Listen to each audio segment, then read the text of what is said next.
confident that they can possibly cause an upset against FX. Not only that, but FX themselves have to know that Fear Factor are a threat to them. And so in all these domestic scenes, you always see that in like WCG, ESWC qualifiers, even if the top team is like an elite level team, like FX is in the top 3 teams in the world in my opinion, Fear Factory is probably barely within the top, well, they're probably not even in the top 20 teams. Maybe they are at the bottom end of that. So the actual disparity should be huge, and well, yet I doubt bottom, like, they'll 20... rip them the same way that they would as an equivalent team who wasn't from Poland, you know. Yeah, I think when you talk about teams that are like under the top like 15 teams, the list changes like every month of like who's better and worse, just because like all the teams are so unstable. I mean, how do you see like Fear Factor's chances in that semi? I feel like Fear Factor has a good chance to win versus Navi. I mean, sorry, not Navi, versus FX in the BO3. I think it would take like 3 maps to beat them, and it would probably be pretty close games. So we're not just going to blow them out of the water. But I think if they do end up beating FX, which I think they can, although that will obviously be really hard, it's going to make the tournament a little bit worse, just because I feel like Fear Factory is going to get blown out versus any other team they play in the next round. And I feel like they only have a chance versus Navi just because they play them all the time, and they play them at like a bunch of LANs, and they can probably get in their heads too, you know, like shit talking's a lot easier when the people can understand what you're shit yelling at them, right? Are you on about FX? I'm talking about Fear Factory. Oh, okay, you mean for, I think you said Navi instead of FX. Yeah, I said Navi, and then I said, I mean FX or whatever right after. Ah, okay, right, I didn't hear that part. Because I was going to say like Polish and Russian are different. Yeah. I mean, yeah, I was just saying, like, when FX is playing them, like, Fear Factory, if the shit-talking gets intense, you know, like, looks like those guys would be riled up a little bit if those guys could probably get in FX's heads, you know? Like, if the computer area is close enough for the yelling to get to, like, Ward, and I don't think they can really rile Neo, because he seems, like, pretty calm when he plays, for the most part. I don't think he's really... I've never really seen him on like streams and stuff get affected by like people like Get Right or, you know, Zet back in the day yelling. Actually, he does.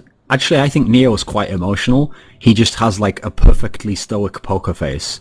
Yeah. He only shows it if he's really fucking tilted and like frustrated. And plus, that's another quality that I in the never-ending debate between who's better, Forrest or Neo. Here's one thing that no one ever brings up, okay, which is that when Neo is emotionally affected in a negative way, he sometimes plays better, which is like amazing. There's very few people ever who can do that.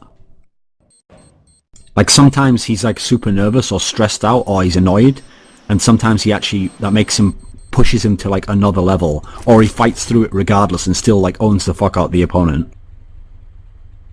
Yeah. If you can use the anger, you know, control it. Not many people can do that. Speaking from personal experience here. I never get mad, bro. Ever. Never been mad in my life. Just joking. You just take the anger and sublimate it, and then let it out in like really passive-aggressive fake trolls. Yep. Tons of trolling. But I saw Tommy join the server, and then he left. So I'd assume these guys must be set up, but they're probably just DMing or something. Because I know whenever events in Europe, they don't really like joining the server until it's about to go live, because they can just deathmatch in like pretty good conditions with like, you know, 10 or 15 ping online. Apparently that wasn't the Lurpus, by the way, that was a guy out of Fear Factory. Oh, was it? I thought I saw Tommy join a little bit ago. Yeah, but apparently there's a player called that in Fear Factory. Oh, well that could be the case.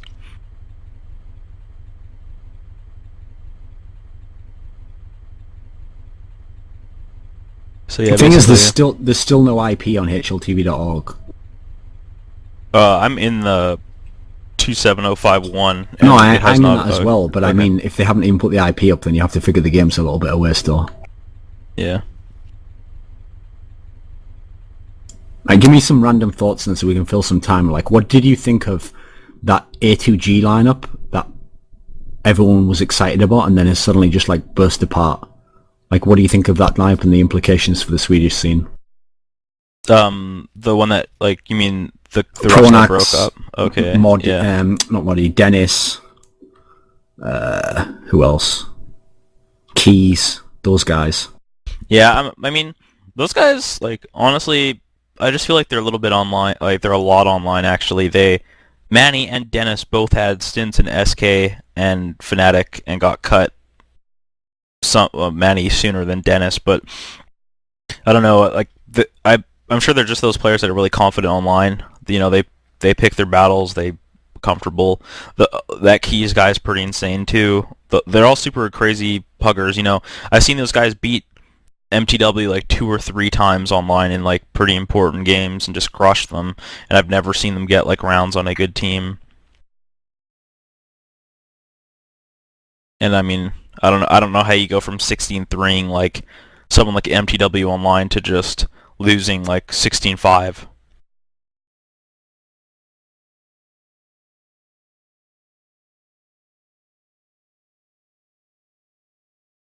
The problem is they are like the perfect example of how amazing semi-pro Swedish players are online, but then how they have problems when they try to just form teams of just the good online players without necessarily having a solid structure to the team or experienced players who played together, etc. Yeah. Their reasoning for splitting apart was so weird as well. Like, the problem is they was like sniping back and forward at each other in the press initially, and then Pronax just revealed, like, oh, actually what happened was Hivlan, like, when they joined A2G, they thought it was just going to be like temporary and then they'd find an organization, and apparently Hivlan had signed a contract with A2G, so he had to stay with them. So if they had just said that in the first place as the reason why, then no one would have batted an eyelid, but instead they made it into some drama. Like, Hivlan was literally like, they stabbed me in the back, man. I trusted them. I tried to love again. Now I'll be alone forever. It was that sort of like a little bit dramatic how he described it. So the problem there is that lineup actually did look a little bit promising. Yeah. But I also find myself wondering, like, if any of those guys were like truly legit and they were really as good as they look online and every now and then in other teams, wouldn't Lions just pick them up? Yeah. I mean, I feel like all those guys have all got shots on. Well, I mean, the best of those guys have got shots. Like I said before, Dennis and Manny, they're basically like the 2-star players on those online teams. Even Keys had a shot on Lions. Keys got to play with Lions. Manny got to play with Fnatic, and Dennis got to play with SK. And now they're all not on those teams anymore. So I don't know what that really says. I mean, I feel like those guys are like those type of players are probably really good when they just get to do what they want. Like Manny's entire team's probably just let him just focus the whole team around him. Dennis probably just runs around doing what he wants. Same with Keys. And then they get in these teams, they have to do structures, they have to play different spots than they're used to, have to throw flashes and, like, you know, focus the game around Gux instead of him, and that sometimes just makes them play worse. Some people have to be the star, if you know what I mean, to shine. Well, it's because if you are a player with a lot of individual skill, in general, except for like notable exceptions who as a result are amazing, you have to sort of be selfish in how you play, and as a result you have to not really always be thinking about your teammate. You have to sometimes prioritize yourself so that you get your kills, since it's so important, and other people have to accommodate you. Whereas, as you actually saw with Frag Executors, they brought in Pasha, who was this good individual player, and what happened is they expected him to take the role of a guy who was all about team play and was all about like covering people's backs and doing the bitch roles like, on occasion. And what they found is this individual player didn't do all that stuff because he didn't know that was expected of him, and he didn't even realize, like, oh, is this my job now? So he just tried to play individually, and they had this terrible start to the year. Then they figured out, oh, wait a minute, it's best when he actually sort of goes for his own stuff, and then we adapt to him. And then when they did that, that's when they started to get good. So it's like, I think that's been the problem. I mean, what's funny is, people might think this is a huge exaggeration, but I think it's a good analogy. When Getright was brought into SK the first time, SK took him, stuck him in spawn spots, and just said, like, just play, and just be amazing, or else you're not going to be in the team. And then guess what? He wasn't, first of all, I mean, he wasn't that confident back then either, but then he wasn't able to be incredible as he was in, like, the lesser teams. Whereas Fnatic took him in, and put him in roles that he could do, and built the team around him, Gux and Forest, and then he was incredibly successful. So I think with Mane, actually the big mistake that Fnatic made is that they essentially just like expected him to be able to do what they said he should do, whereas they should have probably adapted more to him. Because I mean, maybe they didn't know at the time, because maybe they thought players like Exist was better than he was. But I think they should have actually at least gambled and give it a chance by like making him. I'd have made him like the second focal point in my team after Gux. Yeah, well, they stuck him in all the positions that Garrett Wright used to play. They made him like that long A guy in the pit on Dust 2, jumping up and down, you know, with like flashes out. They made him play like Nuke inner. They made him play like Inferno at A, and he was one of those guys that on all his other teams he just played like the small sites. Like that's all he played. You know, he would just run around like, you know, pushing ramp, you know, playing aggressive on B and on Dust 2 and stuff, and then he was just playing all these A sites, and they just moved him there and thought, I guess, that he was just going to magically be like insane at them. Which I think is a mistake when people pick certain people up and just expect them to just like switch all their spots and be amazing. Okay, well, since you've watched more WinFakt than me, like, I don't want it to sound like we're just being negative about them, because I wouldn't actually say we've said very much that was negative. I'd say it's more of like being realistic and being critical. Like, you can be critical of someone without necessarily disliking them. So, as you've watched more games of WinFakt than me, like, what would you say are WinFakt's strengths? Like, which halves of which maps are they good at, and what can they do to a high level?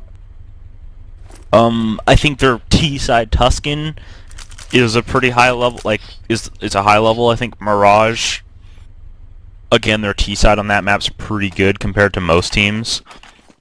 Their CT side's like, I definitely think their T-sides are like their strong sides on most maps. Like, even on Nuke. Like, I think those guys don't perform, they perform a lot better on T-sides on almost all maps. On Train, Tommy's even told me that he's pretty comfortable, like, getting more than 6 rounds on T if they don't get a lot on CT, but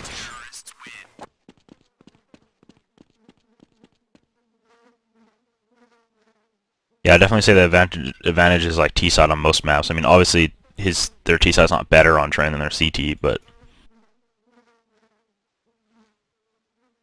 the last number is actually 0 for the Sage TV now. The FF guys or Fear Factory guys are actually joining this server.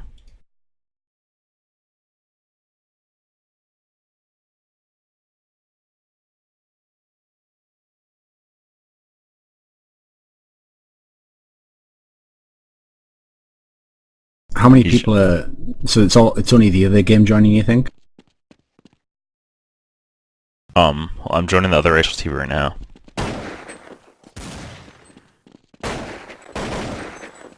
Oh, there's a lot of people in the other server.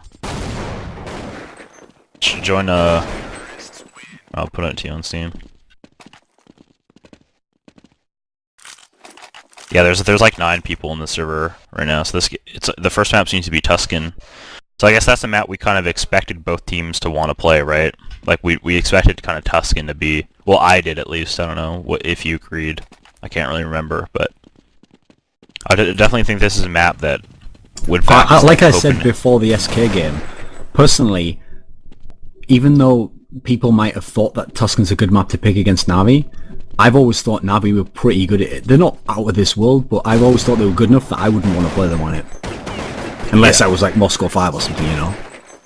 Yeah, Moscow 5 has a really nice Tuscan.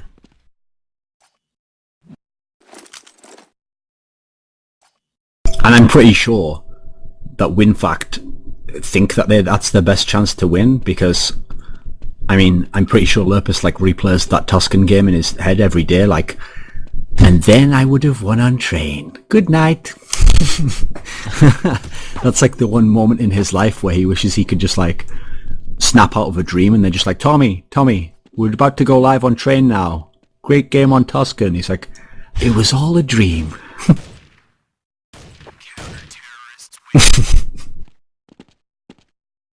I'll just plug in the stream in here a bit.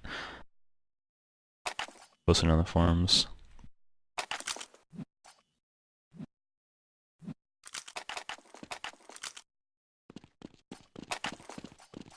Yeah, it looks like...